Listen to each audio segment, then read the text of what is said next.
Hello guys, हम लोग सीखेंगे टेंस के बारे में।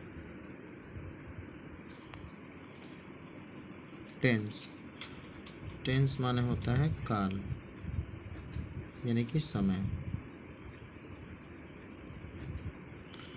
और समय 3 प्रकार का होता है। फर्स्ट, प्रेजेंट टेंस, जिसे हम लोग हिंदी में कहते हैं वर्तमान काल। सेकेंड होता है पास्ट टेंस, जिसे कहते हैं भूतकाल। और तीसरा हमारा है फ्यूचर टेंस, जिसे कहते हैं भविष्य काल। ठीक है। तो सबसे पहले हम लोग पहले वाले के बारे में सीखेंगे, जिसका नाम है प्रेजेंट टेंस, यानी कि वर्तमान काल। ठीक है। वर्तमान काल की पहचान है कि इनके हिंदी वाक्य के अंत में है, हूँ ये लगा रहता है। ये प्रेजेंट टेंस भी 4 प्रकार का होता है। उसमें पहला है प्रेजेंट इंडेफिनिट टेंस। दूसरा है प्रेजेंट कंटिन्यूअस टेंस।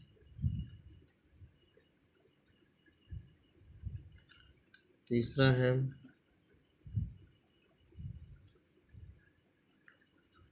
प्रेजेंट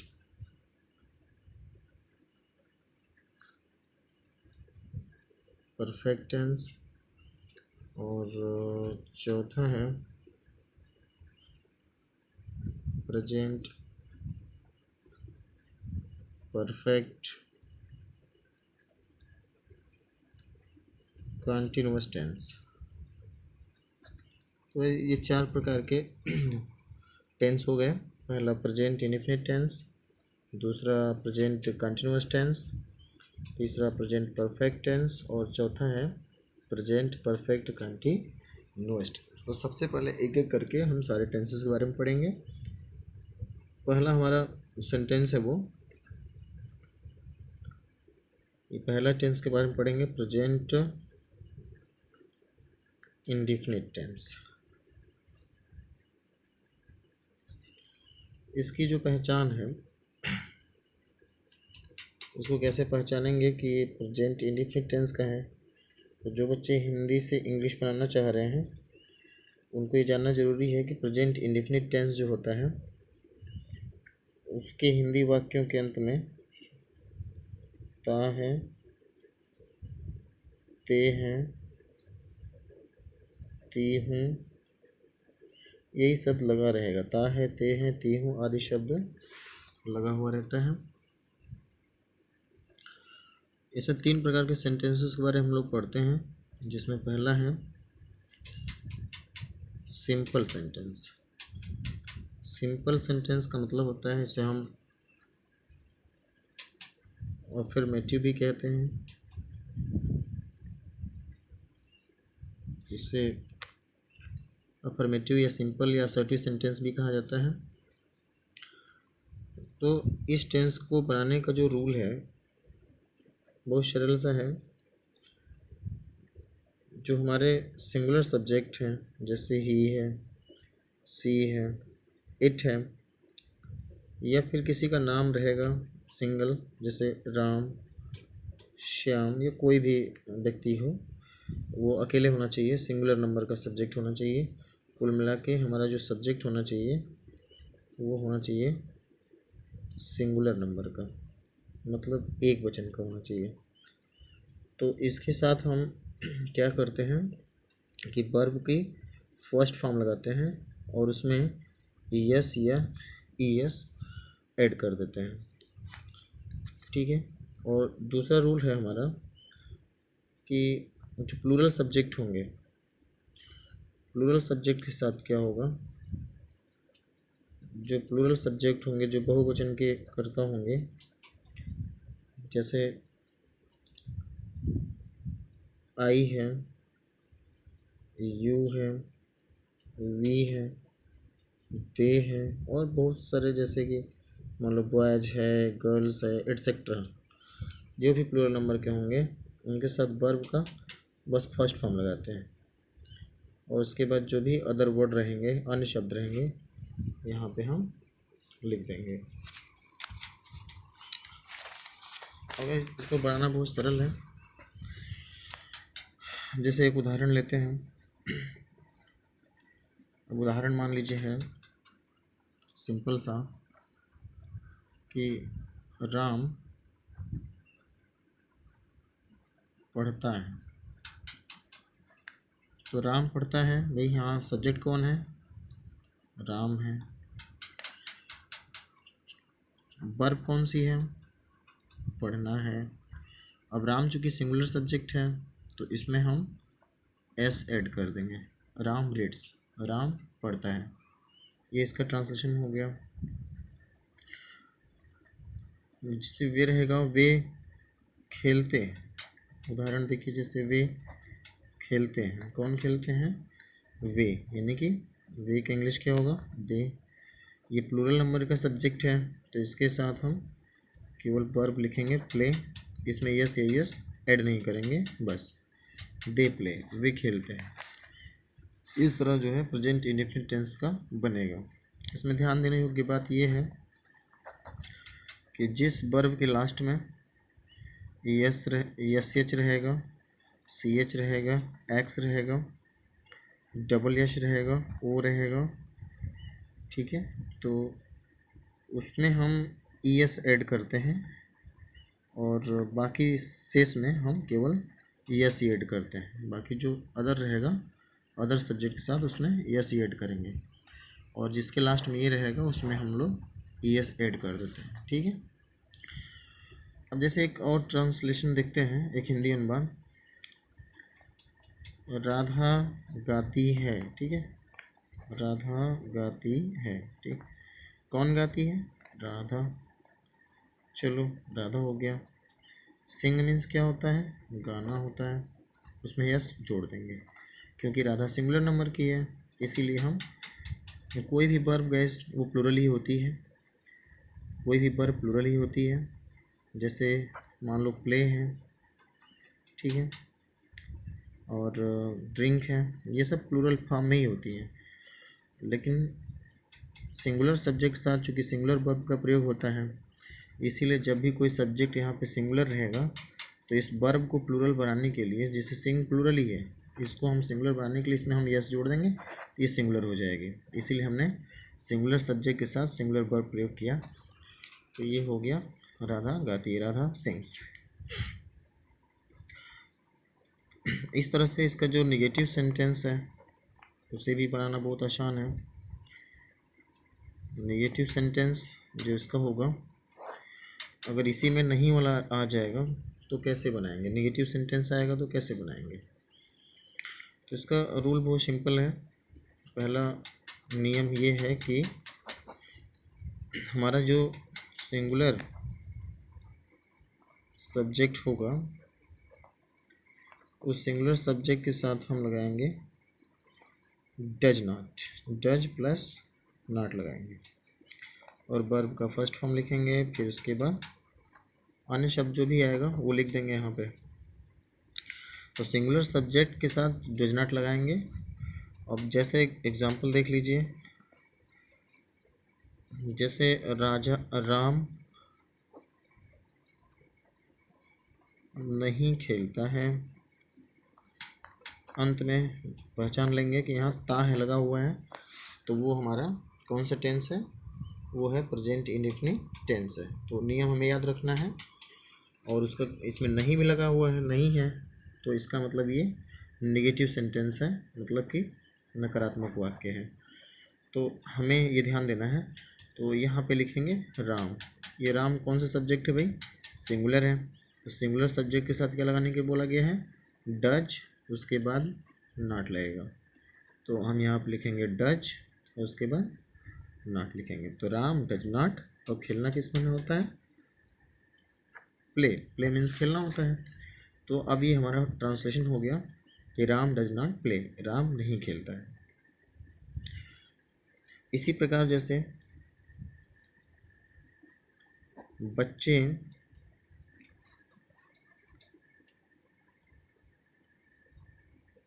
नहीं सोते हैं, ये उदाहरण है, सोते हैं बच्चे बस इसी तरह एग्जाम्पल मैंने बनाने के लिए लिया कि बच्चे नहीं सोते हैं।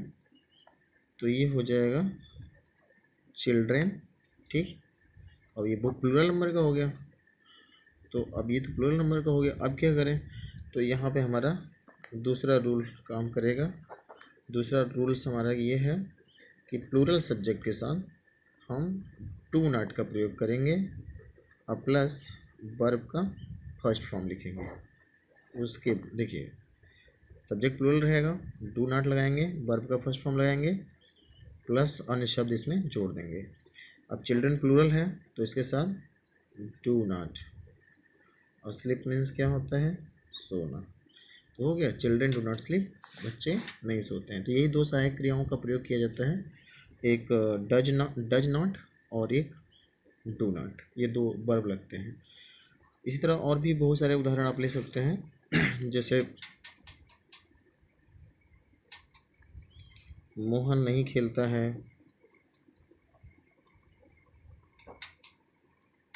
अब इसका बनाइए, चलिए वीडियो रोक कर इसको बनाइए। चलिए Mohan does not play, Mohan does not play, Mohan नहीं खेलता, क्योंकि मोहन सिंगुलर नंबर का है इसलिए हमने इसके बाद डज नॉट लगाया, ठीक है।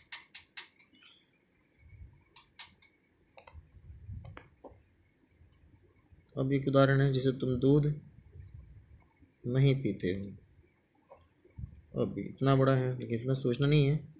तुम यानी कि यू क्या है? सिंगुलर है या प्लूरल है?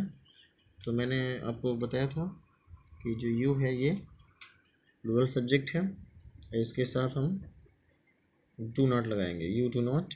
अब वर्ब क्या है? पीना किस में नहीं होता है? ड्रिंक, और मिल्क मीन्स क्या होगा? पीना। तो you do not drink milk, तुम दूध नहीं पीते हो। इस तरह से ये इसका ट्रांसलेशन बन जाएगा।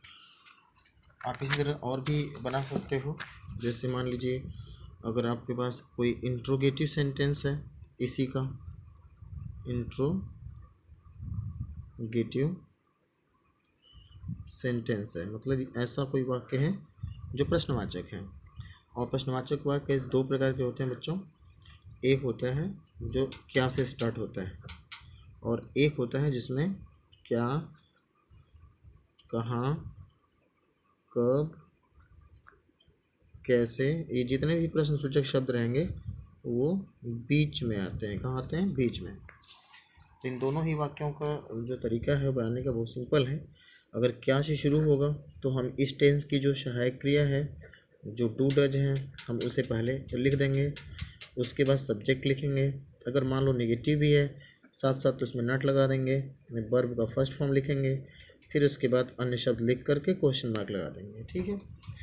लेकिन अगर बीच में आता है तो क्वेश्चन वर्ड, जो क्वेश्चन वर्ड होता है, जो प्रश्नसूचक शब्द होंगे उनकी अंग्रेजी पहले, फिर उसके बाद डू या डज जिस तरह की भी सब्जेक्ट रहेगा, फिर सब्जेक्ट लगाओगे आप, फिर उसके बाद क्या करोगे? नॉट लिखोगे, अगर रहेगा तो, नहीं रहेगा तो नहीं लिखना है। फिर वर्ब का फर्स्ट फॉर्म, फिर अन्य शब्द लिख करके क्वेश्चन मार्क इस तरह से लगा लेंगे। अब देखते हैं कि एक उदाहरण समझ लेते हैं इसका। बहुत सरल उदाहरण है। जैसे एक मान लीजिए ट्रांसलेशन हमारा है, क्या तुम पढ़ते हो? ठीक है, क्या तुम पढ़ते हो। अब देखिए क्या शुरू में है, तो क्या की अंग्रेज़ी क्या होती है, व्हाट होती है, लेकिन यहाँ पे आपको व्हाट नहीं लिखना है, ठीक है, क्योंकि ये शुरू में है। तो हमें टेंस देखेंगे, कौन सा टेंस है, अंत में ते हो है, तो प्रेजेंट इंडेफिनिट टेंस का वाक्य हुआ ना, तो इसमें सहायक क्रिया कौन सी प्रयोग होती है, हमने पढ़ा अभी, डू डज। तो डू लगाएं कि डज, ये समस्या है। तो यहाँ पे प्लूरल नंबर का सब्जेक्ट है, इसलिए हम यहाँ पे डू लगाएंगे। उसके बाद इस सब्जेक्ट को लिखेंगे यू, डू यू। अंत में वर्ब चाहिए हमें, क्या है, रीड, और लास्ट में क्वेश्चन मार्क। तो ट्रांसलेशन बन गया, डू यू रीड, क्या तुम पढ़ते हो। बहुत सिंपल वाक्य हो गया। क्या राम गाता है। आप देखो पूछा जा रहा है, क्वेश्चन पूछ रहे हैं कि क्या राम गाता है, अंत में ता है तो इसी टेंस का है। क्या शुरू में है, हमको डू लगाना है कि डज, ये राम बताएगा यानी सब्जेक्ट बताएगा, कौन गाता है, राम। तो राम क्या है, सिंगुलर सब्जेक्ट है, इसलिए हमने शुरू में सिंगुलर जो सब्जेक्ट के साथ डज लगाते हैं तो डज लिख लेंगे, डज राम सिंग, क्या राम गाता है। इस तरह से बन जाएगा इसका ट्रांसलेशन। अब आइए देखते हैं इधर की जो बीच में आते हैं, जैसे कि एक वाक्य समझ लीजिए, राम कहाँ रहता है, ठीक है। देखिए इसको, दूसरा मान लीजिए एक उदाहरण ले रहे हैं, तुम कहाँ रहते हो, तुम कहाँ रहते हो, ठीक है। दोनों वाक्यों को ध्यान से देखिएगा। कहाँ बीच में है, तो इसकी अंग्रेजी होती है वेयर, तो इसको हम स्टार्टिंग में लगा देंगे वेयर। सब्जेक्ट कौन है इसमें, राम है, जो कि सिंगुलर नंबर का है, इसलिए इसके साथ हम लोग क्या लगा देंगे, डज। तो वेयर डज, और सब्जेक्ट कौन सा है, राम। तो वेयर डज राम, रहना किस मीन्स होता है, लीव में, तो लीव लिख देंगे। Where does Ram live, Ram कहाँ रहता है, ऐसे बना लेंगे। तुम कहाँ रहते हो, अब कहाँ ये बीच में है, तो इसकी अंग्रेजी क्या होती है, वेयर, ठीक है। और तुम ये प्लूरल नंबर का आ गया, तो इस यहाँ पे हम लोग डू लगा देंगे, वेयर डू यू लीव। बस ऐसे ही जो ट्रांसलेशन है आप बना सकते हैं प्रयोग करके। आशा करता हूँ कि आपको ये वीडियो पसंद आया होगा।